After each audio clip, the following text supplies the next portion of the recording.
कोपर्डीतल्या बलात्कार आणि हत्या प्रकरणातल्या पीडितेच्या कुटुंबियांची आज मुख्यमंत्र्यांनी भेट घेतली। मुख्यमंत्री स्वतः आज कोपर्डीत आले होते। बारामतीहून मुख्यमंत्री कोपर्डीत दाखल झाले।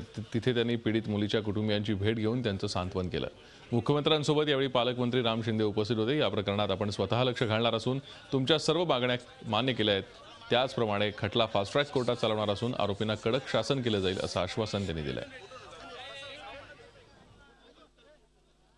या नराधमांना फाशी होत नाही तोपर्यंत आम्ही चूप बसणार नाही। मी स्वतः याच्यामध्ये पूर्णपणे लक्ष या ठिकाणी घालणार आहे।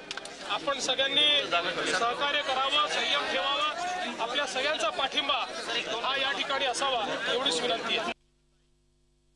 त्यांना कडक शिक्षा झाली पाहिजे, फाशीची शिक्षा झाली पाहिजे।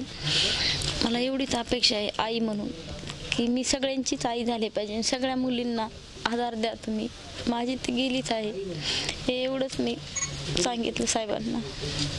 मुख्यमंत्री साहेब काय म्हटले? मुख्यमंत्री साहेब म्हटले मी तुमच्या पाठीशी आहे, सगळे लोक तुमच्या पाठीशी, तिच्या आई वडील सगळेच झालं, मी सगळे पाहिजे, तुम्ही काळजी घ्या। तपासावर काय म्हटले किंवा फाशी तुम्ही जी मागणी केली त्याच्यावर काय बोलले का? बोलले। काय म्हटले? लवकरात लवकर फाशी होईल म्हटले। झी 24 तास रहा एक पाऊल पुढे।